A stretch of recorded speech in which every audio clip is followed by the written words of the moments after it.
स्वागत है आप सभी का हमारे इस यूट्यूब चैनल में। तो आज की वीडियो में देखेंगे 10 क्लास का साइंस चैप्टर 10 फिजिक्स।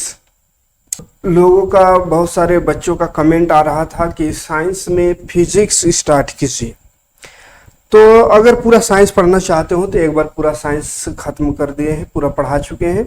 प्लेलिस्ट में जाइएगा, प्लेलिस्ट में आपको पूरा साइंस का सॉल्यूशन मिल जाएगा, मैथ का भी मिल जाएगा। लेकिन इस बार 2024 में फिर से शुरू किए हैं साइंस मैथ पूरा कंप्लीट कराएंगे, पूरा एग्जाम की तैयारी यहाँ पे कराएंगे। तो सबसे पहले फिजिक्स देख लेते हैं, क्योंकि बहुतों का कमेंट आ रहा है कि फिजिक्स नहीं समझ में आता, फिजिक्स पहले पढ़ाइए। ठीक है, तो चलिए फिजिक्स में पहला चैप्टर देखते हैं, प्रकाश, परावर्तन और अपवर्तन। इंग्लिश में बात करें तो लाइट रिफ्लेक्शन एंड रिफ्रैक्शन। ये क्या है पूरा समझते हैं आज के इस वीडियो में। रिफ्लेक्शन मतलब परावर्तन होता है, रिफ्रैक्शन मतलब अपवर्तन होता है। पूरा बेहतरीन नोट्स तैयार किए हैं, उसी नोट्स से पढ़ाएंगे। और अगर ये नोट्स भी आपको चाहिए तो कमेंट करिएगा। साइंस, मैथ और एसएसटी तीनों का नोट्स आपको प्रोवाइड कर देंगे बहुत ही कम रेट। चलिए आगे बढ़ते हैं। बहुत ही कम प्राइस में आपको बेहतरीन नोट्स मिलेगा विथ क्वेश्चन आंसर, एमसीक्यू भी साथ में रहेगा। ठीक है, तो प्रकाश, परावर्तन और अपवर्तन जो चैप्टर है, तो सबसे पहले हम समझते हैं कि कोई भी वस्तु है, प्रकाश क्या है उसको समझने से पहले हम ये जानते हैं कि हम किसी भी वस्तु को कैसे देख पाते हैं वो समझना जरूरी है। How do we see things, यानी कोई भी वस्तु है तो उस वस्तु को हम कैसे देख पाते हैं वो समझेंगे तो प्रकाश भी समझ में आएगा, है ना। तो देखिए कोई भी वस्तु है, जैसे आप हमें देख पा रहे होगे, अभी हम अभी कंप्यूटर स्क्रीन को देख पा रहे हैं जिससे हम पढ़ा रहे हैं। ठीक है, ये पेन पकड़े हुए हैं, इस पेन को देख पा रहे हैं। क्यों देख पा रहे हैं? मेरे पास अभी 1 2 3 4 वो लाइट जल रहा है, ठीक है, तब जाकर के इसको हम देख पा रहे हैं। अगर आंख सही सलामत भी रहे, आंख सही सलामत है, किसी तरह का कोई दिक्कत नहीं है आंख में, लेकिन अगर सभी लाइट को हम बंद कर दे तो ना ये पेन दिखेगा ना ही कंप्यूटर स्क्रीन दिखेगा, क्योंकि उसमें लाइट रहेगा। ठीक है, अगर कंप्यूटर स्क्रीन का भी लाइट को बंद कर दे तो ना ये पेन दिखेगा, ना यहाँ पर माउस रखा हुआ है ये दिखेगा, ना कुछ नहीं दिखेगा। ठीक है, तो कहने का मतलब आंख सही सलामत रहे फिर भी हम चीजों को नहीं देख सकते। किसके बगैर? तो लाइट के बगैर, प्रकाश के बगैर। ठीक है, तो इस चैप्टर में यही प्रकाश के बारे में पूरा विस्तार से अध्ययन करना है, जिस प्रकाश के कारण हम किसी वस्तु को देख पाते हैं। ठीक है, अगर इसको हम शुद्ध भाषा में कहें, समझाने को तो समझा, लेकिन शुद्ध भाषा में अगर हम कहें एग्जाम में लिखने जैसा, तो यहाँ पे लिख दिए हैं। क्या लिखेंगे? वस्तु पर पड़ने वाले प्रकाश को वस्तु परावर्तित कर देता है। देखिए देखते हैं हम लाइट के मौजूदगी में, लाइट रहेगा, प्रकाश रहेगा, तभी हम चीजों को देख पाएंगे। लेकिन कैसे देख पाते हैं? जैसे हम इस पेन को देख रहे हैं, ध्यान से देखिएगा, इस पेन को अगर हम देख पा रहे हैं तो क्यों देख पा रहे हैं? तो देखो लाइट का आ रहा है, यहाँ पर लाइट जो है उसका प्रकाश, उसका रे जो है, किरण जो है वो यहाँ टकरा रहा है। यहाँ टकराने के बाद ये सीधा मेरा आंखों में जा रहा है। ठीक है, यहाँ टकराने के बाद क्या हो रहा है? मेरी आंखों में पहुंच रहा है। इसका परावर्तन, टकरा के वापस आवे तो उसको परावर्तन कहते हैं। क्या कहते हैं? प्रकाश का परावर्तन। तो ये प्रकाश आया, टकराया, वापस आ रहा, भले हमको वो दिख नहीं रहा, क्योंकि प्रकाश का रास्ता वैसे दिखेगा थोड़ी, डायरेक्ट आ रहा, टकरा रहा, मेरे आंखों में आ रहा है। अब जब आंखों में इसका प्रकाश टकरा के वापस मेरे आंख तक पहुंचा, तब हम देख पाए, तब हमको पता चला कि हाँ ये जो देखे कोई चीज देख रहे हैं। और ये जो आंख में जाता है प्रकाश का किरण, वो फिर इधर से होता हुआ खोपड़ी में चला जाता है, मस्तिष्क में चला जाता है, तब पता चलता है कि ये जो चीज देख रहे हैं वो पेन है। ठीक है, तो चीजों को देखते कैसे हैं? प्रकाश से। आंख सही सलामत है तो देखने के लिए प्रकाश चाहिए। अब प्रकाश कैसे देखते? तो प्रकाश आता है, पहले वस्तु में टकराता है, तब इधर। इसलिए जैसे यहाँ पे दीवार है, दीवार को उधर कोई चीज वस्तु है, लेकिन हम उसको नहीं देख पा रहे हैं। क्यों नहीं देख पा रहे हैं? क्योंकि वहां पर प्रकाश जा रहा है। अगर वहां बाहर लाइट भी जल रहा है तो वहां भी प्रकाश टकरा रहा है, लेकिन वहां जो प्रकाश टकरा रहा है उसका जो परावर्तन है वो हमारी आंखों तक नहीं पहुंच रहा है, क्योंकि बीच में दीवार है, इसलिए हम चीजों को नहीं देख पा रहे हैं। और उसका भी प्रकाश अगर टकरा के वापस मेरे आंखों तक पहुंचता तो वो चीज हमें दिख जाता। ठीक है, तो क्या लिखेंगे? वस्तु पर पड़ने वाले, क्या है? वस्तु पर पड़ने वाले प्रकाश को वस्तु परावर्तित कर देती है। परावर्तित मन टकरा के वापस, यह परावर्तित किरण जब हमारी आंखों के द्वारा ग्रहण किया जाता है तो यह परावर्तन वस्तु को आंखों के द्वारा देखने योग्य बनाता है। तो ये जो परावर्तन होता है इसी के कारण वस्तु जो है, हमारा आंख जो है वस्तु को देख पाता है। क्लियर हो गया होगा इतना सा। आगे बढ़ेंगे तो प्रकाश की किरण। प्रकाश की किरण अब क्या है, जैसे बोले ना किरण आया और टकराया, तो ये किरण है का इंग्लिश में बोलते रे, रेज ऑफ लाइट। ठीक है, इंग्लिश और हिंदी दोनों में टर्म को समझाएंगे, चीज़ों को समझाएंगे जो इम्पोर्टेंट है, ताकि आप आगे चल के अगर साइंस लेके पढ़ो तो इंग्लिश से ही पढ़ना पड़ेगा, है ना। तो इसलिए इंग्लिश का भी नॉलेज होनी चाहिए। ऐसा नहीं कि हिंदी मीडियम में कह के एकदम शुद्ध हिंदी में पढ़े ना, साइंस और मैथ खास करके इंग्लिश में समझ में आना चाहिए। जैसे किरण मतलब इंग्लिश में आ जाए रे तो समझ में आना चाहिए, हाँ रे का चीज़ है। नहीं तो अचानक 11 क्लास में पूछ दिया what is ray of light, कहेगा रे कौन होता है, गरिया रहा है, सोचेगा। तो रे को गाली नहीं, ये किरण को इंग्लिश में रे कहते हैं, है ना। तो इसीलिए इंग्लिश भी लिख दिए हैं ताकि चीज़ों को समझ में आए। अभी से ही थोड़ा इंग्लिश में समझिएगा तो आगे चल के 11-12 में नहीं दिक्कत होगा, है ना। नहीं तो हम लोग को बहुत दिक्कत हुआ था, 11 क्लास पूरा चल गया था यही समझने में कि रे कहाँ से आ गया। तो हम परावर्तन पढ़े हुए थे जिंदगी भर, अचानक रिफ्लेक्शन आ गया, ये कहा हो गया। चीज़ें वही है, बस इसका इंग्लिश आ जाएगा तो गड़बड़ हो जाता है। समझने में 1 साल लग गया था, इसे 11 में 12 में थोड़ा थोड़ा समझ में आने लगा था कि हाँ वही चीज़ हुई ऐसा। तो अभी से आप समझो, है ना, ताकि 11-12 में दिक्कत ना हो। तो प्रकाश की किरण, रेज ऑफ लाइट। तो जब प्रकाश का किरण क्या है, जैसे प्रकाश वहां पे जल रहा है मेरा प्रकाश, तो प्रकाश का किरण आ रहा है मेरे आंखों में, है ना। जैसे देखिएगा तो आंख झाँवा जाता है नहीं, तो प्रकाश का किरण है लेकिन दिख नहीं रहा है ना, दिखता नहीं। जैसे फ्लैश लाइट जलाइए, टॉर्च जला के देखिए रात में तो उसमें किरण कुछ दिखता है, बीम, है ना, रे, उसी को बोलते हैं प्रकाश का किरण, है ना।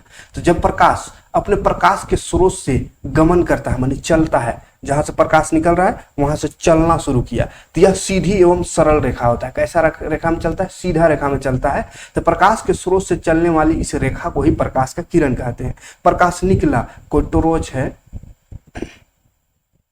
यहां से प्रकाश निकल रहा है, प्रकाश निकल रहा है तो यहां से जो निकलेगा तो ये सीधा रेखा में निकलेगा, सीधा, है ना।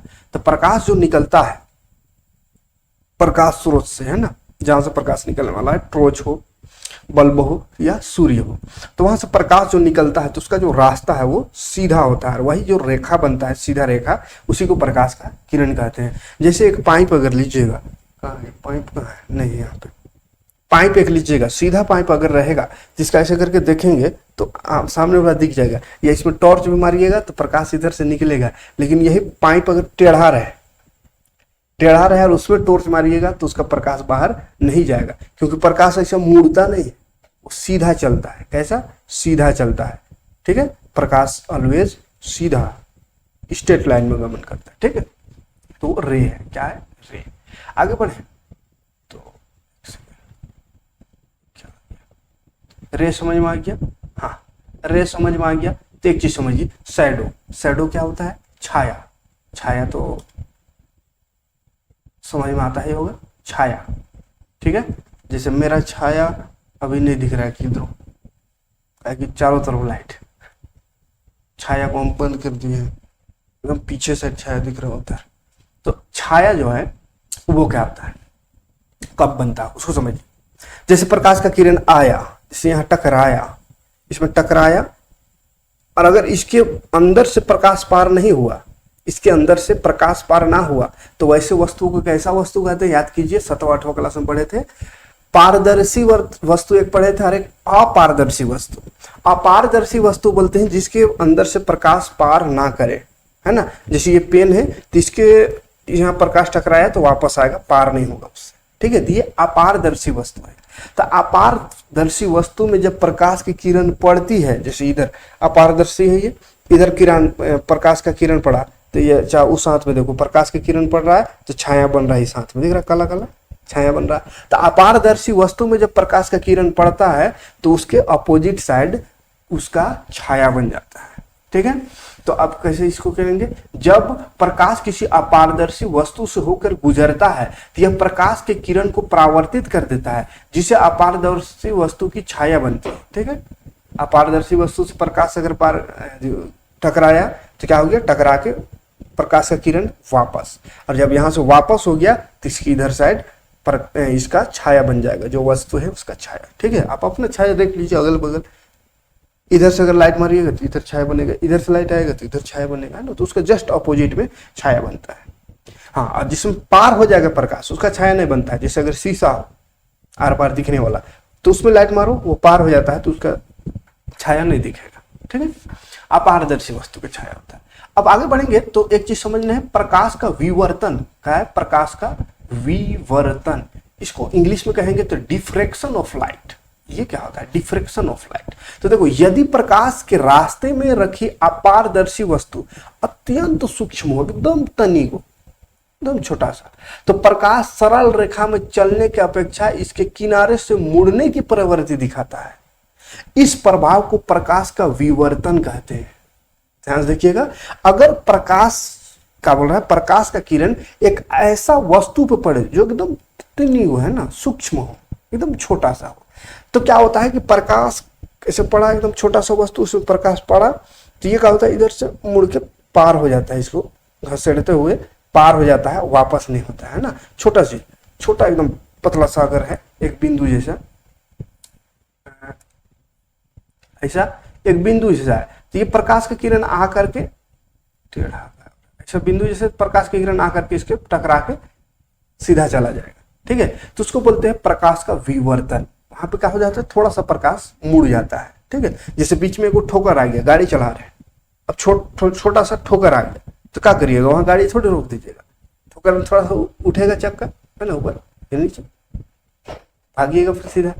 तो वही होता है प्रकाश, हल्का फुल्का छोटा मोटा ठोकर आ गया तो उसमें चढ़ के फिर चल जाता है, मतलब थोड़ा सा मुड़ता है। विवर्तन इसी को, है ना, जो ये जर्किन हो रहा है ना, उसी को विवर्तन कहे।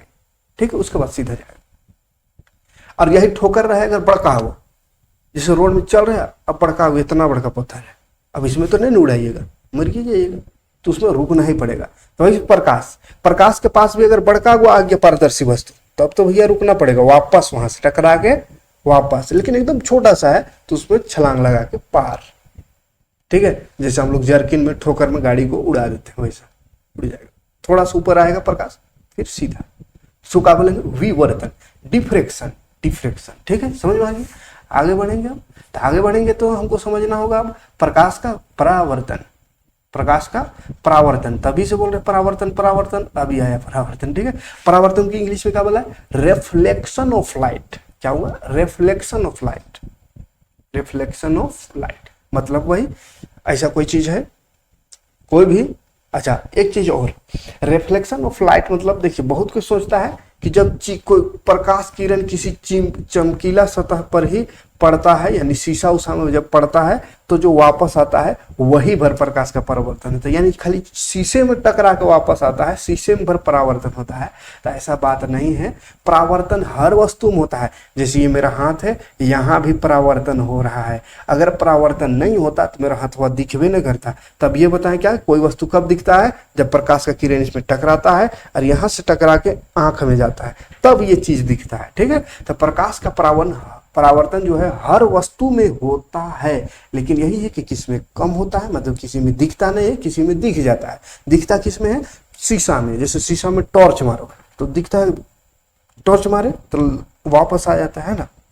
जैसे गाड़ी कहीं पे खड़ा है, मिरर जो होता है गाड़ी का, उसमें देखते हैं कभी सूर्य का प्रकाश आता है, मारने लगता है आंख में, तब फिर शीशा को इधर उधर टेढ़ा मेढ़ा करते हैं ताकि सूर्य के प्रकाश का किरण टकरा के ना आवे, मेरे परावर्तन ना हो आंखें में, है ना। तो क्या है, परावर्तन दिखता है, चमकीला सतह है तो आप जाके शीशा में टॉर्च मार के देख लीजिए, चमरिए भागेगा उधर, है ना। तो चमकीला में तो दिख जाता है, लेकिन चमकीला ना हो तो नहीं दिखता है। लेकिन ऐसा नहीं कि परावर्तन सिर्फ चमकीला में होता है, हर जगह होता है। ठीक है, तो प्रकाश का परावर्तन अगर लिखने के बाद क्या लिखेंगे, जब प्रकाश की किरण किसी चमकीली सतह पर या परावर्तक पृष्ठ से टकराता है, परावर्तक पृष्ठ कुछ भी हो सकता है। ठीक है, तो यह उसी माध्यम में पुनः मुड़ जाता है, मतलब टकराया वापस। जैसे गेंदा है, बॉल को फेंको दीवार में, क्या हो जाता है, दीवार तोड़ के थोड़ी पार होगा, वापस जिस एंगल से फेंको उसी एंगल से वापस होता है। ठीक है, थोड़ा तिरछा ऐसा फेंको तो तिरछा उन्ने भागेगा, एकदम सीधा फेंको एकदम सीधैया एकदम सीधा एकदम स्ट्रेट, तो एकदम स्ट्रेट आएगा। तो जितना एंगल से फेंकते हैं उतना ही एंगल से भागेगा गेंद भी। वैसे ही जितना एंगल से प्रकाश पड़े किसी चिकना सतह में उतना ही एंगल से वापस, ठीक है। तो वापस जो आता है इसी परिघटना को, इसी घटना को प्रकाश का परावर्तन कहते हैं, रिफ्लेक्शन ऑफ लाइट कहते हैं। क्लियर है। जब प्रकाश की किरण किसी चमकीली सतह पर पड़ती है तो उसमें क्या होता है, उससे या परावर्तक पृष्ठ से टकराती है तो वह उसी माध्यम में पुनः मुड़ जाती है, पुनः वापस आ जाती है जिस माध्यम से यह आता है। तो यह परिघटना क्या है, प्रकाश का परावर्तन है। या सिंपल शब्द में ऐसा कहते हैं, जब प्रकाश की किरण किसी चमकीली सतह पर पड़ती है तो वह टकरा करके वापस आ जाती है। इसी परिघटना को, इसी घटना को प्रकाश का परावर्तन कहते हैं। ठीक है। फोटो बनाने का आवेगा इसका, ठीक है। तो फोटो ऐसा बना दीजिएगा, दिख रहा होगा यहाँ पे। ये जो बीच वाला है, ये जो दिख रहा है ये वाला, ये वाला, ये जो बीच वाला है ये समझो शीशा है, ठीक है, शीशा। अब इसमें देखो ये आपतित किरण बोलते हैं आने वाला किरण को, ठीक है। जो टॉर्च मार रहे हैं ना, तो टॉर्च से जो किरण जा रहा है चिकना सतह पर उसको आपतित किरण कहते हैं, ठीक है। तो ये टॉर्च से यहाँ लाइट मार रहा है, ठीक है। तो ये क्या है, आपतित किरण, यहाँ लिखा हुआ देखो आपतित किरण। तो जो टकराया, देखो चिकना सतह पर टकराया यहाँ पे और टकरा के फिर वापस आ गया, तो वापस जो आता है उसको परावर्तित किरण कहते हैं। जैसे ये वाला लिखा हुआ देख लीजिए, परावर्तित किरण है, टकरा के वापस आया था परावर्तित किरण। तो जितना एंगल से जाता है उतना ही से वापस आ जाता है। इधर अगर हम रफली डायग्राम बना देते हैं, जैसे ये कोई ऐसा ऐसा किया हुआ है एक तरफ, मतलब इधर पेंट किया हुआ है, शीशा में एक तरफ पेंट रहता है, तब टकरा के वापस आएगा, ठीक है। एक अभिलंब खींचते हैं, अभिलंब प्रिंसिपल लाइन जिसको बोलते हैं, बीच में ये प्रिंसिपल लाइन, और इधर से जैसे प्रकाश का किरण यहाँ टकराया तो जितना एंगल से आ रहा है उतना ही एंगल से ये वापस इधर चल जाएगा। ये आया, ये गया, तो आने वाला को आपतित किरण कहते हैं। क्या बोलते हैं वो, आपतित किरण, इंसिडेंट रे, इंग्लिश में इंसिडेंट रे। और जो टकरा के वापस आ रहा है उसको परावर्तित किरण, ये वाला, ये जो वापस आया उसको परावर्तित, परावर्तित किरण यानी रिफ्लेक्टेड रे, रिफ्लेक्टेड रे। और आने वाला को इंसिडेंट रे, इंसिडेंट। आने वाला किरण को आपतित किरण हिंदी में, इंग्लिश में इंसिडेंट रे। जाने वाला किरण को परावर्तित किरण हिंदी में, इंग्लिश में रिफ्लेक्टेड रे, ठीक है। और जितना, और ये जो एंगल बन रहा है, इससे जो एंगल बन रहा है ये वाला, इसको आई से लिखते हैं, आई एंगल को आई से लिखते हैं इधर आने वाला को, और जाने वाला जो एंगल बन रहा है उसको आर से लिखते हैं। क्यों ऐसा लिखते हैं, क्योंकि आई माने इंसिडेंट, आने वाला इंसिडेंट एंगल कहेंगे उसको, या आपतित कोण क्या कहेंगे हिंदी में, आपतित कोण, जो कोना बन रहा है उसको। और जो वापस होने पर कोना जो बन रहा है, कोण जो बन रहा है उसको परावर्तित कोण या रिफ्लेक्टेड एंगल, रिफ्लेक्टेड। बीच में जो डॉट डॉट लाइन खींचे उसको अभिलंब कहते हैं, अभिलंब, या इसको प्रिंसिपल लाइन कहते हैं, ठीक है। कोई दिक्कत नहीं है, अभिलंब प्रिंसिपल लाइन। आने वाला किरण को आपतित किरण, जाने वाला किरण को परावर्तित किरण। आने वाला जो किरण है उससे जो एंगल बन रहा है, कोना, कोना समझ में आता है, एंगल, जैसे ऐसे टकरा रहा है यहाँ ऐसा, तो ये एंगल बन रहा है। तो ये जो एंगल बन रहा है उसको इंसिडेंट एंगल, और जो वापस जा रहा है उस समय जो एंगल बन रहा है उसको रिफ्लेक्टेड एंगल यानी परावर्तित कोण। और जहाँ टकरा रहा है उसको आपतन बिंदु क्या बोलते हैं, ये जो बिंदु जहाँ टकरा रहा है प्रकाश उसको आपतन बिंदु, आपतन बिंदु। क्लियर है, कोई दिक्कत नहीं होनी चाहिए ये तस्वीर में। अब देखो इस तस्वीर में अगर कोई दिक्कत नहीं है तो यहाँ पे दो चीज पूछता है, दो सवाल यहाँ से उत्पन्न होता है, दो सवाल यहाँ से उठता है। पहला कि प्रकाश का परावर्तन किसे कहते हैं, तो क्या लिखिएगा, जब प्रकाश की किरण किसी चिकनी सतह पर या परावर्तक पृष्ठ से टकराता है तो यह उसी माध्यम में पुनः मुड़ जाता है, माने पुनः फिर से वापस आ जाता है। इसी परिघटना को प्रकाश का परावर्तन कहते हैं, है नहीं। मतलब सिंपल शब्द में क्या है, याद रखना है, टकरा के वापस आने की घटना। जब प्रकाश किरण किसी चिकनी सतह पर टकराता है तो वो वहां से वापस आ जाता है, इसी को प्रकाश का परावर्तन कहते हैं। ये तो हो गया इसका डिफिनेशन, और फोटो बना देना है। लेकिन सबसे इंपॉर्टेंट जो क्वेश्चन है वो ये है कि इससे क्वेश्चन में कहेगा कि प्रकाश का परावर्तन के नियम लिखे, क्योंकि प्रकाश का परावर्तन हमको लगता है छठा क्लास से ही शुरू हो जाता है पढ़ना, नियम भी है ना, लेकिन 10वीं क्लास में आते आते कर लिए उसका डिफिनेशन थोड़ी पूछेगा। यहाँ पूछेगा तो प्रकाश के परावर्तन का नियम पूछेगा ज्यादातर, ठीक है।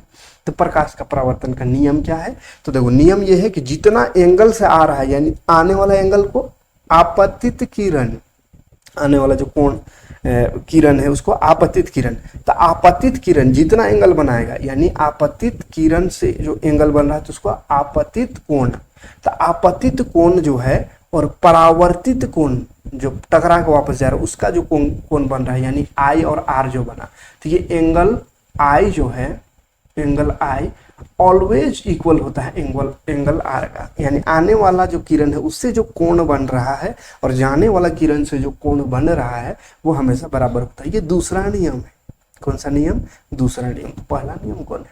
तो पहला नियम है कि आपतित किरण यानी आने वाला जो किरण है, ये वाला थोड़ा कलर चेंज कर देते हैं, ये जो किरण है आने वाला, ये जो किरण है आने वाला किरण, आने वाला किरण का जो आपतन बिंदु है, जाने वाला किरण का जो बिंदु है और अभिलंब, तीनों का तीनों एक ही जगह होता है। देखो ना, अभिलंब का भी बिंदु ये ही है, ये सेंटर है, आने वाला किरण का भी सेंटर यही है, परावर्तन का भी सेंटर यही है, तीनों का सेंटर सेम जगह है। तो आपतित किरण, परावर्तित किरण और अभिलंब एक ही बिंदु पर मिलते हैं। ये हो गया पहला नियम। क्लियर है? उम्मीद करेंगे प्रकाश का परावर्तन में कोई दिक्कत नहीं होगा। ठीक है, यहाँ पे प्रकाश का परावर्तन का नियम भी लिख दिया, law of reflection of light. तो law of reflection of light क्या कहता है? आपतन कोण परावर्तन कोण के समान होता है। ये बताएं, I is equal to R, angle I is equal to R, ये हो गया एक नियम। दूसरा, आपतित किरण दर्पण का आपतन बिंदु जहां पे टकरा रहा था, पर अभिलंब और परावर्तित किरण जो टकरा कर वापस आ रहा था, सभी एक ही तल में होता है, माने एक ही बिंदु पर होता है।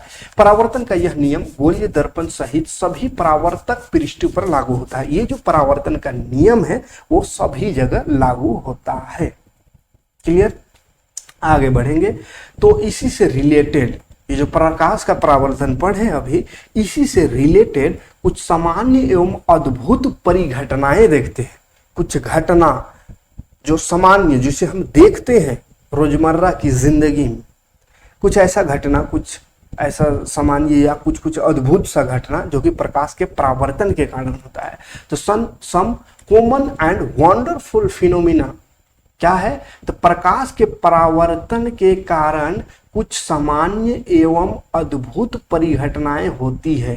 कुछ तो नॉर्मल घटनाएं होती है, लेकिन कुछ अद्भुत घटनाएं होती है जो निम्न हैं। कौन कौन है? तो दर्पण के द्वारा प्रतिबिंब का बनना। आप ध्यान से समझो यहाँ पे क्या कहना जा रहा है। दर्पण क्या है? शीशा है ना, शीशा हो या दिल हो, आखिर टूट जाता है, लेकिन वो यहाँ पे नहीं। दर्पण जो शीशा है वही वाला शीशा है ना, जिसमें अपना शकल देखते हैं। तो ये जो दर्पण है जिससे अपना शकल देखते हैं, जिसमें उसमें जो शकल जो दिख रहा है, मेरा शकल जो दिख रहा है, जैसे हम अभी कैमरा में देख रहे हैं मेरा शकल दिख रहा है, तो ये जो शकल दिख रहा है इसको प्रतिबिंब कहते हैं। हिंदी में क्या बोलते हैं? प्रतिबिंब।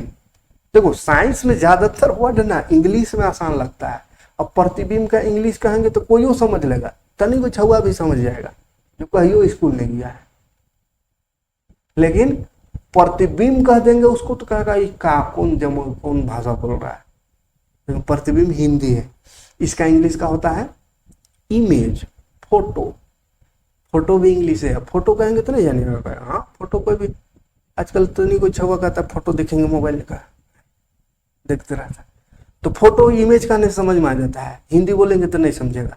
प्रतिबिंब, ठीक है।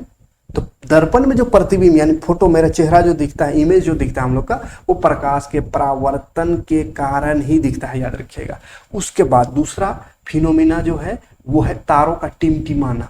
तारों का टिमटिमाना, तारा दिखता टिमटिमाता है, तो तारों का जो टिमटिमाता हुआ रूप दिखता है वो भी प्रकाश के परावर्तन के कारण ही होता है। इन बातों को याद करना बहुत इंपॉर्टेंट है। क्यों? तो एक तो जनरल नॉलेज के भी हिसाब से, ऐसे ही कोई साइंस, कुछ ऐसे नॉर्मल सा सवाल है ये कि जो हमारा इमेज बनता है किसके कारण, इसमें कौन सा साइंस काम करता है, तो प्रकाश का परावर्तन काम करता है।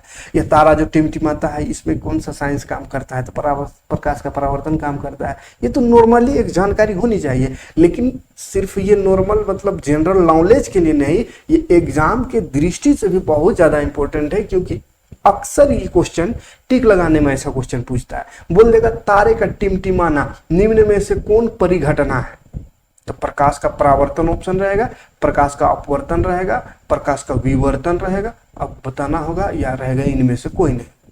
तो तारे का टिमटिमाना रहे तो क्या लिखिएगा, प्रकाश का परावर्तन। प्रतिबिंब का बनना का है तो भी ये किसके कारण है, प्रकाश का परावर्तन के कारण है ना। Most important question for 1 number MCQ, इसलिए याद रखना है, ठीक है। इंद्रधनुष का सुंदर रंग, इंद्रधनुष देखा होगा बरसात के दिनों में, आए है कितना सुंदर दिखता है ना, 7 कलर का इंद्रधनुष। तो ये जो इंद्रधनुष जो बनता है ये भी किसके कारण है, प्रकाश के परावर्तन के कारण ही है, ठीक है। इंद्रधनुष का बनना भी किसका कारण है, प्रकाश के परावर्तन के कारण। तो क्वेश्चन कहेगा क्या, इंद्रधनुष का बनना निम्न में से किसके कारण ही, या प्रकाश का कौन सा परिघटना है। ऑप्शन रहेगा वही परावर्तन, अपवर्तन, विवर्तन या अपवर्तनांक, इस तरह से गुजरे। क्या लिखेंगे, प्रकाश का परावर्तन के कारण। तो याद रखिए क्या क्या, प्रतिबिंब यानी शकल का बनना दर्पण में, शीशा में, तारे का टिमटिमाना दूसरा, तीसरा इंद्रधनुष का बनना, ये सब किसका कारण है, तो ये परावर्तन का कारण है, रिफ्लेक्शन के कारण है, ठीक है। उसके बाद किसी माध्यम द्वारा प्रकाश का मुड़ना, किसी माध्यम प्रकाश थोड़ा मुड़ जाता है तो ये भी कारण है प्रकाश का परावर्तन का, ठीक है। आगे बढ़ते हैं। अब देखो हम दर्पण आप पढ़ना है, ठीक है। दर्पण, मिरर इंग्लिश में बोलते हुआ है ना, मिरर, और ऐसा सिंपल भाषा में शीशा। यह एक चमकीला और अधिक पॉलिश किया हुआ परावर्तक पृष्ठ होता है। चमकीला और अधिक पॉलिश किया हुआ, एक साइड पॉलिश किया हुआ रहता है, ठीक है। इधर पॉलिश, इधर चमकीला, देखो इधर चमक रहा है, इधर पॉलिश किया हुआ काला पेंट। तो पॉलिश किया हुआ एक तरफ रहता है, एक तरफ चमकीला रहता है, जो अपने सामने रखी वस्तु का प्रतिबिंब बनाता है, ठीक है। जो क्या करता है, अपने सामने से शीशा में देखो अपना शकल दिखेगा, तो अपने सामने रखे जो भी वस्तु है उसका प्रतिबिंब, प्रतिबिंब समझ में आने, इमेज है ना, फोटो, तो फोटो बनाता है दर्पण। तो ये दर्पण जो है, दर्पण सिंपल सा चीज है, इसमें बहुत ज्यादा टाइम बर्बाद नहीं करेंगे। दर्पण का कितने प्रकार है वो समझते हैं। दर्पण 2 प्रकार का होता है, वो 2 प्रकार का। एक होता है समतल दर्पण, क्या होता है, समतल दर्पण, जिसको प्लेन मिरर कहते हैं, जो कि घर में यूज होता है, प्लेन मिरर है ना। इसका परावर्तक पृष्ठ सीधा तथा सपाट होता है, इसकी परावर्तक पृष्ठ एकदम सीधा होता है, ठीक है, सीधा और सपाट होता है। परिभाषा अगर लिखा है तो ऐसे दर्पण जिसका परावर्तक पृष्ठ समतल हो, समतल दर्पण का नाम था। समतल मतलब नामे से नहीं समझ में आ रहा, सम पूरा एकदम बराबर, तो जिसका परावर्तक पृष्ठ समतल हो उसी को समतल दर्पण कहते हैं, प्लेन मिरर कहते हैं, ठीक है। जैसे घर में जो यूज होता है, देख लो घर में ऐसा शीशा देखे होंगे, शीशा घर वाला जो यूज होता है ड्रेसिंग वाला है ना, या ऐसे से नॉर्मल वाला जो लेते हैं, तो वो है समतल दर्पण, ठीक है। अब समतल दर्पण है तो जान तो गए, तो दर्पण जान गए, लेकिन इसमें भी इमेज कैसे बनता है ये जानना इंपॉर्टेंट है, ठीक है। तो कैसे इमेज बनता है, तो वो समतल दर्पण का सबसे पहले उपयोग समझ लेते हैं, उसके बाद इसका इमेज समझे बनाएंगे, ठीक है। समतल दर्पण का उपयोग, यूजेज ऑफ प्लेन मिरर, क्या क्या यूज है वो सब जानता होगा। इसका उपयोग घरों में चेहरा देखने के लिए करते हैं, मेकअप करने के लिए, ठीक है। लड़की लोग ज्यादा करते हैं, बिहान उठ के सबसे पहले मेकअप करते हैं, दिन भर में कई बार, है ना। तो चेहरा देखने के लिए, मेकअप करने के लिए, है ना। सैलून या ब्यूटी पार्लर आदि में किया जाता है ना। तो ये प्लेन मिरर का यूज यही सब है, और कार्य है, नॉर्मल यूज है ये सब, और बाकी और भी यूज होता है, लेकिन नॉर्मल यूज क्या है, चेहरा देखने के लिए, सैलून में, ब्यूटी पार्लर में, सब। अब इसका प्रतिबिंब कैसे बनता है, मतलब ये तस्वीर जो दिखाता है कैसे दिखाता है, तो जानते हैं, चलो देखते हैं। समतल दर्पण द्वारा बने प्रतिबिंब की प्रकृति, nature of the image formed by a plane mirror. Plane mirror से जो इमेज बनता है उसका क्या नेचर होता है, बहुत बहुत इंपॉर्टेंट क्वेश्चन है, याद कीजिएगा। एग्जाम की दृष्टि से भी इंपॉर्टेंट और जीके की दृष्टि से भी, ठीक है। तो nature of the image formed by the plane mirror, यानी प्लेन मिरर जो है समतल दर्पण, उससे जो इमेज बन रहा है, प्रतिबिंब बन रहा है, उसका प्रकृति क्या है, उसका नेचर क्या है, कैसा रहता है। देखो सबसे पहले ये प्लेन मिरर है, ठीक है, बीच में दिख रहा है प्लेन मिरर। कोई वस्तु ए से बी जो है ना, ये वाला ए बी ये है, समझिए कोई इंसान खड़ा है, आप खड़े हो, ठीक है, ए और बी ये खड़ा हो, एक पास जो तीर लगा हुआ है ऐसा, वो मुंडी है ना, जैसे खड़ा है, तो ये खड़ा हुआ ना, तो यहां से एक प्रकाश का किरण सीधा जाता है, सीधा प्रकाश का किरण गया, प्रकाश का किरण यहाँ टकरा के सीधा शीशा में गया। अब शीशा में गया तो शीशा से फिर टकरा के वापस सीधा, अब सीधा गया एकदम 90 डिग्री में, तो सीधा ही वापस होगा, है क्या कि सीधा मिरर है। और क्या बोले थे, प्रकाश का परावर्तन का नियम क्या है कि जितना एंगल से जाएगा उतना ही एंगल से वापस आएगा। Angle of incident is equal to angle of reflection, मतलब आपतित कोण बराबर होता है परावर्तित कोण का, ठीक है। तो जितना एंगल से, यानी सीधा गया अगर तो सीधा ही वापस, 90 डिग्री में गया तो 90 डिग्री में ही वापस, इसलिए तीर देखो एक बार ऐसा है एक बार ऐसा है, मतलब गया फिर उसी लाइन में वापस। अब एक किरण को ले जाना है यहाँ से जड़ पर, यहाँ पे या यहाँ पे, ठीक है, तो यहां से गया तो आई जो है और आर, जितना एंगल से आया उतना ही एंगल से इधर वापस आ जाएगा। अब एक चीज याद रखिएगा, तीर का निशान जो यहाँ पे उसको ध्यान रखिएगा, जिधर जिधर कर रहा है, ऐसा किया हो मतलब उधर जा रहा है, कोई ऐसा है यार इधर किया हो मतलब इधर आ रहा है, ठीक है, तीर देखो किधर है। अब देखो ध्यान से एक चीज, प्रकाश का जो परावर्तन होता है, प्रकाश का जो परावर्तन होता है, ये जो परावर्तित किरण है, परावर्तित किरण यानी टकरा के जाने के बाद का जो किरण है, वो आपस में जहां पर ऐसा कटता है ना, वही इमेज बनता है। जहां आपस में परावर्तित किरण काटा, इमेज वही बनना, वहीं पे प्रतिबिंब तैयार। अब देखो ये जो प्लेन मिरर है, इस सिचुएशन में क्या हो रहा है, एक उठ किरण तो सीधा गया, सीधा और टकरा के उसी लाइन में वापस। अब उसी लाइन में वापस तो टेढ़ा हो जा रहा है, उसी लाइन में वापस तो इधर आ जा रहा है, इधर ये वाला लाइन है, ठीक है, मान के चलो। और एक किरण आया यहाँ पे और यहाँ टकरा के इधर वापस, तो एगो इधर आ गया, इधर भाग रहा है। अब ये देखो कभी मिलेगा आपस में, एगो किरण इधर भाग रहा है नीचे और एगो किरण सीधा भाग रहा है, ठीक है, एगो ऐसा सीधा जा रहा है और एगो ऐसा नीचे भाग रहा है, ठीक है, नीचे, तो कभी भी आपस में ये नहीं मिलेगा। तो जब कभी ये मिलेगा नहीं तो फोटोआ बनेगा कैसे, इमेज कैसे बनेगा, ये तो उधर जा रहा है, कितना लंबा इसको खींच दे, इसको कितना लंबा खींच दे, आपस में कभी नहीं मिलेगा, ठीक है, क्योंकि रास्ता अलग अलग है, एगो सीधा जा रहा है ऐसा और एगो ऐसा नीचे आ रहा है ऐसा, कभी नहीं मिलेगा। तो ऐसा सिचुएशन में इमेज कैसे बनेगा, कहा बोल रहे हैं कि प्रकाश का परावर्तन जब टकरा के जो परावर्तन किरण जाता है वो आपस में कटे तभी इमेज बनेगा। अब यहाँ तो कट ही नहीं रहा है, तो ऐसा जब नहीं कटे ओरिजिनल में, एक्चुअल में ना कटे, तो उसको थोड़ा सा आभासी तरीके से, काल्पनिक तरीके से उसको काट देना है। काल्पनिक तरीका क्या है, तो ये देखो सीधा किरण जा रहा था, तो जिधर दर्पण है, जिधर शक्ल देख रहे हैं, इधर वापस किरण आया, एक किरण नीचे चला गया, आपस में नहीं कट रहा है, तो इसका उल्टा कर देना है सीधा। ये सीधा लाइन है तो सीधा लाइन इधर डॉट डॉट करके जो किया हुआ ये वाला, ये सीधा उल्टा तरफ कर दो, और इधर भी ये वाला को भी, ये वाला जो वापस गया इसको भी डॉट डॉट उल्टा तरफ, तो देखो आपस में आके कट गया, यहाँ पे कट रहा है, यहाँ पे, तो जहां काटा वहीं इमेज बनना, तो वहां पे कट रहा है तो वहीं पे इमेज खड़ा कर दी, ये इमेज बन गया, ठीक है, ये इमेज। तो इमेज को ए डैश बी डैश से लिखते हैं, तो ए डैश बी डैश लिख देना है, और ए बी जो है वो इमेज को दर्शाता है, इमेज बोलते हैं उसको, क्या बोलेंगे, वस्तु को, ठीक है, शुरू वाला को वस्तु कहेंगे, उसको इमेज नहीं, हम तो ओरिजिनल ना है, हम हो गया ओरिजिनल है वस्तु, और जो शीशा में दिख रहे हैं वो इमेज, ठीक है। तो शीशा में जो बना तो कैसा बना, तो दर्पण के पीछे, दर्पण के आगे क्यों नहीं बना, क्योंकि इधर किरण एगो ओने चल गया, एगो एने चल गया, आपस में कटवे नहीं किया। लेकिन जब पीछे करके देखे सीधा, तो ऐसा सीधा जा रहा है तो उधर सीधा किए, एक तो इधर जो भाग रहा था उसको इधर सीधा किए, तो ऐसा जाके कट गया, कहीं पर ऐसा कट गया ए पर, तो जहां कटा वहीं पे इसका इमेज बन गया। तो याद रखिएगा इसमें हुआ क्या, देखो दर्पण के पीछे जाके कटा, इसीलिए ना दर्पण वहां के पीछे दिखते हैं, जैसे हम दर्पण यहाँ पे खड़ा हो गए तो आगे इमेज बनता है सामने ना, दर्पण जहाँ खड़ा है, शीशा जहाँ है, शीशा का पीछे हम दिखते हैं, और जितना दूर आते हैं हम इमेज वो उतना दूर जाता है, जितना सटते हैं पूरा सट गए, क्या हो गया, पूरा वो भी उधर से भी सट जाएगा, सटेगा ना। तो क्या है इसमें देखो, अब इसका नेचर क्या है, नेचर समझो कि जिधर हम खड़ा है उधर नहीं बनता है, उससे पीछे बनता है। और कितना दूर में बनता है तो देखो डिस्टेंस, जितना दूर शीशा से जितना दूर में हम खड़ा होंगे उतना ही दूर पीछे बनता है, शीशा से उतना ही दूर पीछे बनता है एकदम। इसीलिए शीशा में पूरा सट जाएंगे तो उधर का इमेज वो सट जाएगा, दूर भागेंगे तो दूर भागेगा। और जितना बड़ा है वस्तु, जैसे इतना बड़ा कोई वस्तु है तो शीशों में इतने दिखेगा और इससे बड़ छोट नहीं दिखेगा, ठीक है। दर्पण में उतना ही बड़ा दिखेगा जितना बड़ा वस्तु होता है। तो याद रखिएगा, एक चीज और याद रखिएगा, यहाँ पे यू और भी जो लिखल है बहुत कोई सोचेगा ई का है, तो इसको बता देते हैं। यू जो बोलते हैं ना बउआ, ये वस्तु की दूरी को बोलते हैं।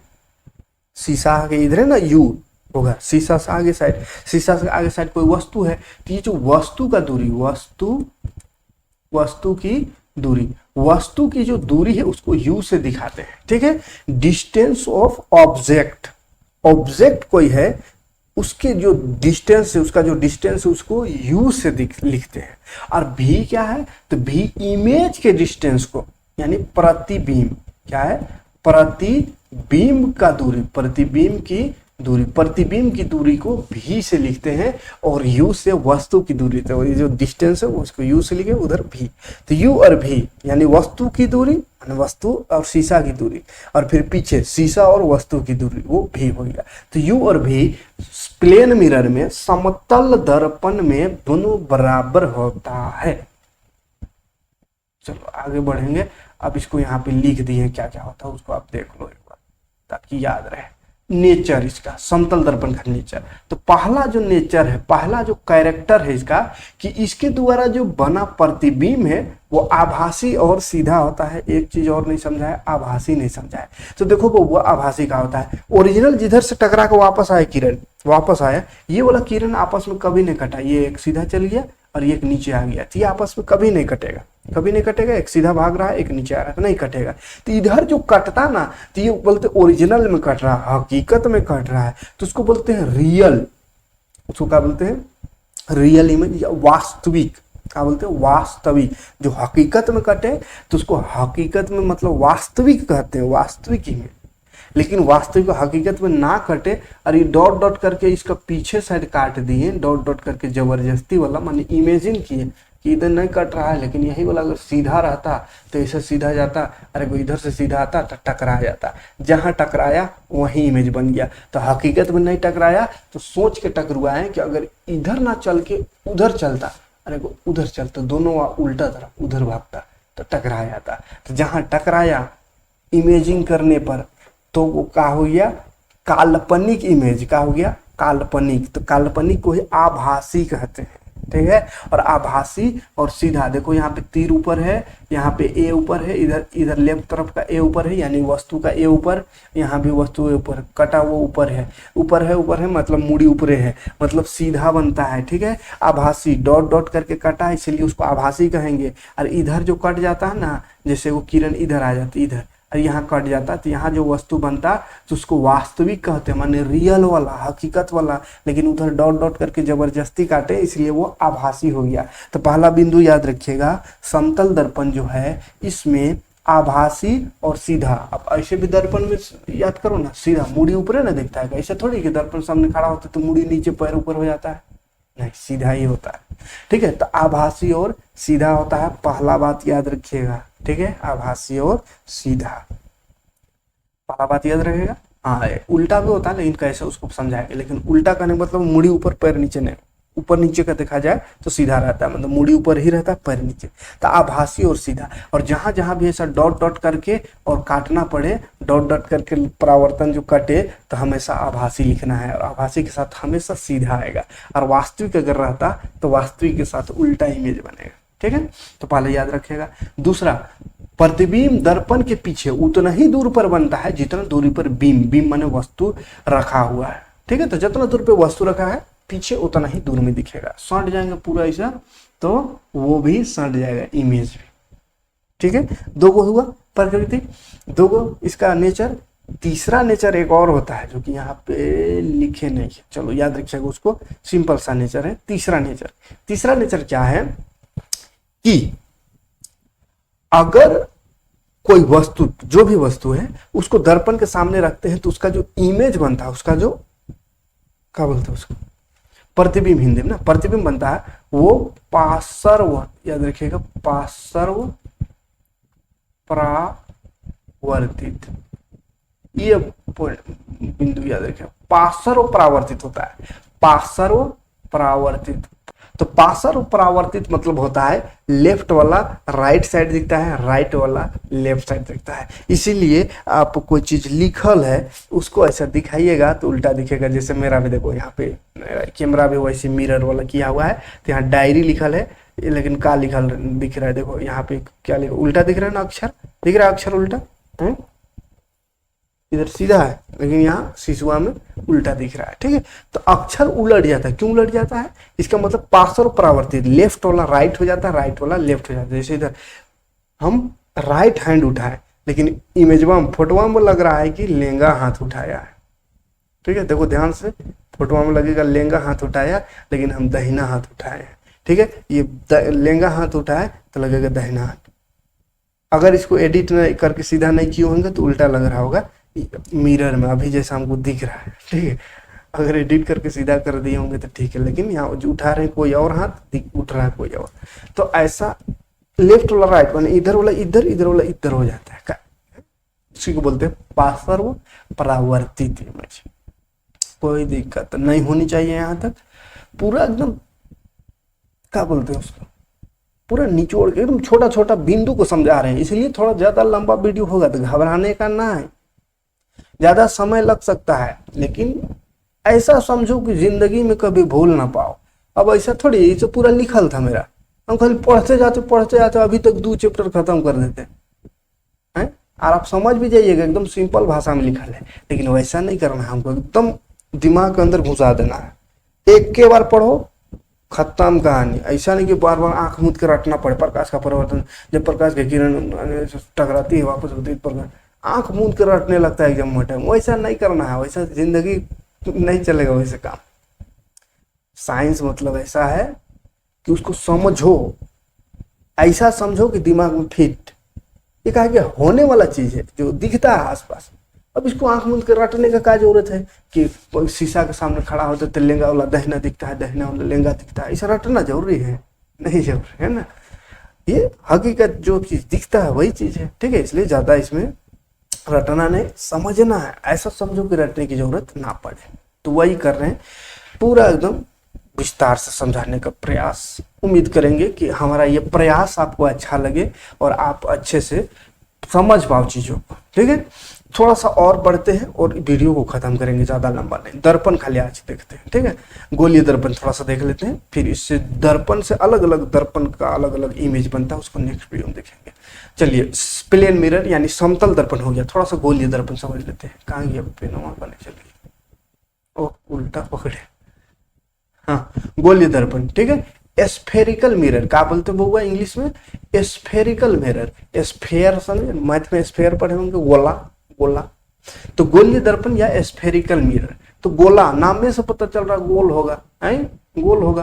तो एक मिरर देखोगे थोड़ा सा ऐसा गोल टाइप में होता है, ऐसा ऐसा, किसी को बोलते हैं स्फेरिकल मिरर। ठीक है, जैसे कहाँ गाड़ी का जो साइड में मिरर होता है ऐसा होता है। ठीक है, वाहन के साइड वाला जो मिरर जिससे पीछे देखते हैं, स्फेरिकल मिरर। हेडलाइट में जो रहता है स्फेरिकल होता है। ठीक है, और कहाँ होता है स्फेरिकल? चम्मच देखो ना, सबसे अच्छा एग्जांपल चम्मच। चम्मच जैसे कुछ है, चम्मच सबसे अच्छा शकल भी दिखता है उसमें। ठीक है, शकल में। तो देखो स्फेरिकल मिरर, गोलीय दर्पण 2 तरह का होता है, 2 तरह का। कौन कौन, ध्यान से देखो। अच्छा, पहले इसका डिफिनेशन अगर लिखना चाहे तो क्या लिखेंगे? इसका परावर्तक पृष्ठ, याद रखिएगा। परावर्तक पृष्ठ मतलब क्या समझ में आ रहा है? परावर्तक पृष्ठ मतलब समझ में आ रहा है जिधर फोटो दिखे, है ना। क्या कि मिरर दर्पण पड़ रहा है ना, तो दर्पण एक तरफ पेंट रहेगा, एक तरफ नहीं दिखेगा। जैसे शीशा, घर वाला शीशा, एक तरफ पेंट रहता है, उजाड़ के देखिएगा एक तरफ पेंट रहता है, इसलिए नहीं तो पेंट नहीं रहेगा तो आर पार हो जाएगा प्रकाश, है ना। तो एक तरफ पेंट उंट किया हो रहेगा, मतलब एक के तरफ शकलवा दिखेगा। तो जिधर शकल दिखेगा उसको बोलते हैं परावर्तक पृष्ठ, माने जहां से परावर्तन हो रहा है, तो परावर्तक पृष्ठ वही है। ठीक है, तो जो गोलीय दर्पण है, गोल वाला दर्पण, उसका परावर्तक पृष्ठ वक्र होता है। अब कहिएगा ये वक्र का है, तो मैथ में वक्र नहीं पढ़े हैं। वक्र माने होता घुमावदार, गोल, मुड़ा हुआ, ठीक है, पूरी तरह से गोल नहीं, बस मुड़ा हुआ। चाप काटते हैं ना, चाप कंपास से, उसको तो वक्र कहते हैं। तो क्या होता है, पूरा गोल नहीं, खाली मुड़ा हुआ। तो इसका परावर्तक पृष्ठ वक्र होता है, यानी मुड़ा हुआ होता है। गोलीय दर्पण का परावर्तक पृष्ठ अंदर की ओर या बाहर की ओर वक्रित होता है, या तो अंदर की ओर ऐसा घुमा हुआ या बाहर की ओर घुमा हुआ। अंदर की ओर घुमा हुआ हो तो उसको बोलते हैं अवतल दर्पण, और बाहर की ओर घुमा हुआ हो, ऐसा उभरा हुआ हो, तो उसको उत्तल दर्पण कहते हैं। बस इतना याद रखिएगा, ठीक है। दो ऐसे दर्पण जिसका परावर्तक पृष्ठ गोलीय होता है, गोलीय दर्पण कहलाता है। इसकी वक्रता के आधार पर गोलीय दर्पण दो प्रकार का होता है। क्या प्रकार का? दो प्रकार का। क्यों? क्योंकि ऐसा गोल होगा तो अंदर वाला भाग में अगर हमारा शकल दिख रहा है, दो कंडीशन हो सकती है, या तो अंदर वाला भाग में शकल दिखेगा, या अंदर पेंट किया हुआ है और ये बाहर उभरा हुआ जो भाग है, कैसे दिखेगा? हाँ, दिख रहा है, इसमें शकल दिखेगा, या तो अंदर वाला जो भाग है इसमें दिखेगा। तो ये गड्ढा है, ये उभरा हुआ है। तो ऐसा सिचुएशन में दो तरह का हुआ नहीं, एक ये एक ये, तो उसी में नाम हो गया है दो प्रकार का गोलीय दर्पण, एक अवतल एक उत्तल, ठीक है। तो देखो अवतल दर्पण क्या है? अवतल दर्पण को इंग्लिश में कॉनकेव मिरर कहते हैं। कॉनकेव मिरर, कॉनकेव मिरर क्या है? जिसका जो परावर्तक पृष्ठ है वो अंदर की ओर अर्थात गोल के केंद्र की ओर धंसा होता है अंदर, ये वाला, ये जो है ऐसा इधर शकल दिखे तो इसको बोलते हैं अवतल दर्पण। क्या बोलते हैं वो? अवतल दर्पण। जैसे ऐसे दर्पण है और ये बाहर पेंट किया हुआ है, इधर पेंट किया हुआ है, इधर शकल दिखेगा अंदर में जैसा सही से चल नहीं रहा पेंट, ये अंदर शकल दिखेगा अंदर में, ठीक है, इधर वाला में तो अंदर शकल दिखेगा, बाहर पेंट किया हुआ है, जिसको बोलते हैं अवतल दर्पण। जिसका जस्ट एक उल्टा हो जाएगा, मानी ये जो बाहर वाला है वो उत्तल दर्पण है, ठीक है, उत्तल। अब इसको शॉर्ट में याद करने का वो देहाती तरीका बता रहे हैं। कंफ्यूज अक्सर हो जाता है कि अवतल में अंदर दिखेगा कि बाहर दिखेगा, उत्तल में अंदर कि बाहर, कंफ्यूजन। तो कंफ्यूजन याद रखिएगा, कैसे दूर होगा? अवतल और उत्तल होता है, तो उत्तल माने उठल समझिएगा, उठल वाला जो भाग, उत्तल को उठल समझिएगा, उठल वाला जो भाग, उठल माने समझ में तो उभरा हुआ, वो हो गया उत्तल, उठल दर्पण। और अंदर घुसल है तो अवतल, तो अंदर घुसल वाला उठल वाला याद रखिएगा, उठल दर्पण, उत्तल दर्पण, उठल दर्पण, उत्तल दर्पण, ठीक है। अब उठल वाला उत्तल दर्पण तो अंदर घुसल वाला अवतल होगा, जाहिर सी बात है, ठीक है। ऐसा तो कुछ तस्वीर बना हुआ है। ये परावर्तक पृष्ठ अंदर की ओर है ना, अंदर की ओर भाग में अंदर में शकल दिखेगा, तो ये क्या है? अवतल दर्पण। और पीछे वाला भाग ये पॉलिश किया हुआ है, ठीक है। उसी तरह उत्तल, उत्तल को कॉन्वेक्स मिरर कहते हैं, कॉन्वेक्स मिरर। तो कॉन्वेक्स मिरर में परावर्तक पृष्ठ बाहर होगा, इधर देखो, इधर बाहर, ऊपर उभरा हुआ भाग और अंदर वाला भाग पॉलिश किया हुआ है, ठीक है। बस इतना सा याद रखना है।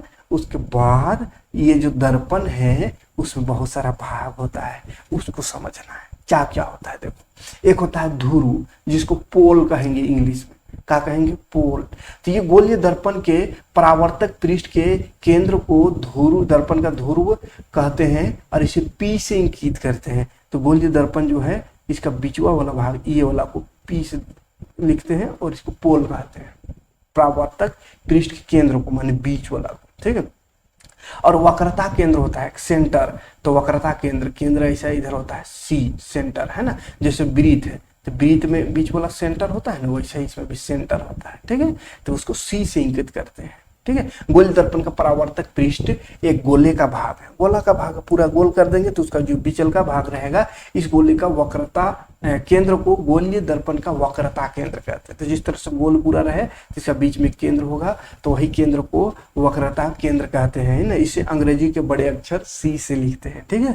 उसके बाद वक्रता त्रिज्या होता है, तो ये सी लिखे, वक्रता त्रिज्या क्या होता है? तो वक्रता केंद्र जो है सी के बीच, गोलीय दर्पण के ध्रुव एवं वक्रता केंद्र के बीच की दूरी को वक्रता त्रिज्या कहते हैं। अच्छा, वक्रता त्रिज्या क्या है? तो ये जो सी, पी और सी के बीच, उसी को वक्रता त्रिज्या कहते हैं, वक्रता त्रिज्या कहते हैं। और उसको लिखते हैं आर से। किससे लिखते हैं बउआ? आर से, वक्रता त्रिज्या कहते हैं। आप ऐसे देखो ना, मैथवा में क्या होता है? बीच में सेंटर होता है, सेंटर से ये जो दूरी होता है उसी को तो त्रिज्या कहते हैं मैथवा में। तो मैथ में त्रिज्या वहां कहते हैं, तो यहाँ भी तो त्रिज्या कहना होगा, ठीक है, उसको त्रिज्या कहते हैं, वक्रता त्रिज्या। अब मुख्य अक्ष क्या है, तो मेन एक्सिस, ये जो लाइन खींची है वही वाला मेन एक्सिस होता है। ठीक है, गोलीय दर्पण के ध्रुव एवं वक्रता केंद्र से होकर जो गुजरा हुआ लाइन है वही का मुख्य एक्सिस है, मेन एक्सिस है, यानी मुख्य अक्ष है।